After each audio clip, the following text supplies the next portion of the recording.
اب ایسی صورتحال میں جو عام مسلمان ہیں نا وہ گلٹ کا شکار ہے، ان کے دل کے اندر ایک غم کی کیفیت آتی ہے کہ جی ہمارے اوپر کیا ذمہ داری ہے، جہاد تو نہیں فرض ہو چکا، قتال فرض تو نہیں ہو چکا۔ اور آپ کو پتہ ہے کتنی این جی اوز جو ہیں، نان گورنمنٹ آرگنائزیشن یا ان کو نان اسٹیٹ ایکٹر کہہ لیں، وہ لوگ انہوں نے تو بھرتیاں بھی شروع کر دی ہیں مجاہدین کی، اور جا کے ہم جہاد کریں گے۔ اور ظاہر ہے جہاد کی خواہش تو ہر مسلمان کے دل میں ہوتی ہے، قتال جہاد کا اعلیٰ ترین درجہ ہے، اور یہ اسلام کی ہائیسٹ گڈ، سمم بونم، جو ایمینول کانٹ کی فلاسفی میں ہائیسٹ گڈ اسلام کی چوٹی ہے۔ حتیٰ کہ بخاری و مسلم دونوں میں حدیث ہے، اللہ کے محبوب صلی اللہ علیہ وآلہ وسلم نے فرمایا میری خواہش ہے میں اللہ کی راہ میں قتل کیا جاؤں، پھر زندہ کیا جاؤں، پھر قتل کیا جاؤں، پھر زندہ کیا جاؤں، پھر قتل کیا جاؤں، پھر زندہ کیا جاؤں، پھر قتل کیا جاؤں۔ صحیح مسلم میں ایک اور حدیث ہے،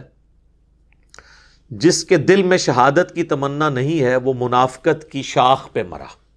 یعنی مسلمان کے ایمان کا حصہ ہے اللہ کے لیے جان دینا۔ شہید کون ہوتا ہے؟ جو گواہی دیتا ہے پریکٹیکلی مر کے کہ جس دین کا میں بلیور ہوں اس کے لیے اپنی جان بھی دے دوں گا۔ اور اس میں ایک اللہ نے آسانی رکھی ہے، صحیح مسلم میں ہی ایک اور حدیث ہے کہ آپ صلی اللہ علیہ وآلہ وسلم نے فرمایا جس شخص کے دل میں شہادت کی تمنا ہوئی اور اسے بسترے پر بھی موت آ گئی عام حالت میں، اللہ کے حضور وہ شہید لکھا جائے گا، بشرطے کہ اس کے دل میں تمنا ہوئی، یہ شرط ہے۔ تو ظاہر مسلمانوں کے دلوں میں تمنا تو موجود ہے۔ اور پھر ہمارے علماء جن کے بچے تو خود یورپ اور امریکہ میں پڑھتے ہیں، لیکن جمعے کی تقریروں میں ہمارا خون گرمانے کے لیے تو ماشاءاللہ ان کی خدمات حاضر ہیں،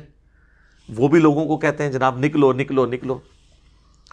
اور اس سے پھر لوگ سوچتے ہیں کہ پتہ نہیں ہم گنہگار تو نہیں ہو رہے۔ جناب آپ کوئی گنہگار نہیں ہو رہے، یہ آپ کی رسپانسبلٹی نہیں ہے، یہ ذہن میں رکھیے گا۔ لہٰذا جتنی جہادی تنظیمیں ہیں یا اس طرح کے علماء قرآن سے جتنی آیات پیش کر کے نبی علیہ السلام کے مبارک زمانے کی، اس زمانے میں تو ہجرت فرض کر دی گئی تھی،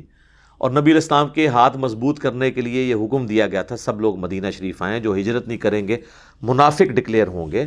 اسی کانٹیکسٹ میں ہی سورہ نساء میں آیات ہیں کہ تم لوگ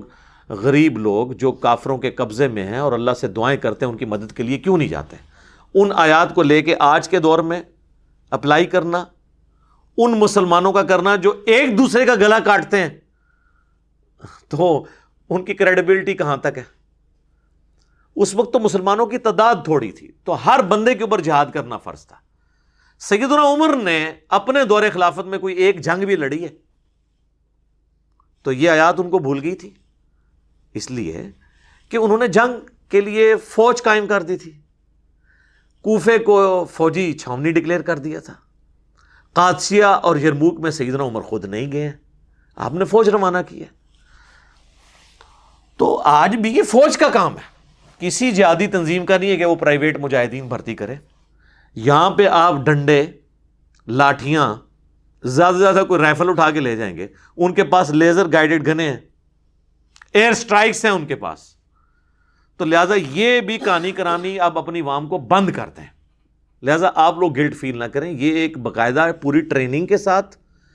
جو فوجی لوگ ہیں جن کو آج کی ٹیکٹکس پتہ ہیں وہی لوگ ہی جا کے میدان جنگ میں لڑ سکتے ہیں، باقیوں کی تو آپ کو لاشیں اٹھانی پڑ جائیں گی، الٹا وہ آپ کے لیے مصیبت بن جائیں گے جو چلے جائیں گے۔ اور بعض لوگوں کا دھندا کھل جائے گا کہ وہ غائبانہ نماز جنازہ پڑھا کے چندہ اکٹھا کریں گے، کئی لوگوں کی روٹی روزی بھی کھل جائے گی اس کے اوپر، اور ان کی روٹی روزی کھولنے کے لیے سب کچھ کر رہے ہوتے ہیں۔ تو میں گورنمنٹ سے بھی، ریاستی اداروں سے بھی ریکویسٹ کروں گا ان کے اوپر کڑی نظر رکھیں جو یہ اس قسم کی جہادی بھرتیاں کر رہے ہیں۔ میں نام نہیں لیتا، آپ کے سامنے علماء کی ویڈیوز آئی ہوئی ہیں جی، 5 لاکھ بندے جی وہ طیب اردگان کو کہہ رہے ہیں جی 5 لاکھ بندہ میں دینے کے لیے تیار ہوں، ٹھیک ہے جی، اور بھائی 5 لاکھ کیا تم 5 کروڑ بھی لے آؤ کچھ نہیں کر سکتے جب تک مقابلے پہ ایٹ لیسٹ اس کے قریب قریب کا اسلحہ نہ ہو۔ باقی عوام الناس تو میرے بھائی ذمہ داری پوری کر رہی ہے، ہم صابن کی ٹکیا سے لے کر، اپنی ماچس سے لے کے، اپنے موٹر بائک کے پٹرول سے لے کر، ایک ہمارے ناردرن ایریا کی چوٹی پہ بیٹھا ہوا ایک غریب آدمی جس کے لیے 1 لیٹر مٹی کا تیل خریدنا بھی ایک ایشو ہے، اور وہاں پہ وہ لکڑیاں جوڑ کے اس پہ مٹی کا تیل ڈال کے اپنی ہنڈیاں پکاتا ہے، وہ بھی اتنا ہی ٹیکس دے رہا ہے مٹی کے تیل کے اوپر جو یہاں پہ ہونڈا سیوک والا دے رہا ہے۔ یا وہ اور کون سی گاڑیاں آج کل جو مولویوں کی نظر آ رہی ہیں, V8 فارچون, من تو نام ہی نہیں آتے, اللہ شکر ہے میرے کو موٹر سائیکل ہے جی, کہ فارچونر کو غلطی نہ کر لیں, وہ بھی انہیں ہی ٹیکس دے رہے ہیں. جب یہ حالت ہے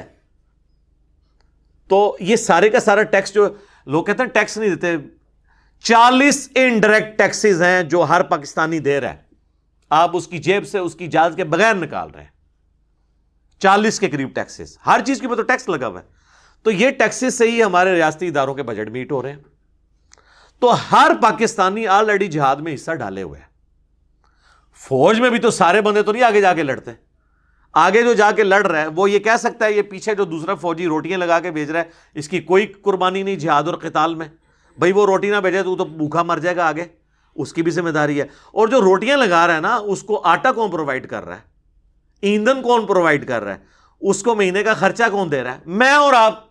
اپنے ٹیکسز کے ذریعے. لہٰذا ہم بالکل عہدہ براں ہیں اس حوالے سے. کوئی عوام الناس کی ذمہ داری نہیں ہے کہ وہ گھر بیٹھ کے تو گلٹ فیل کرے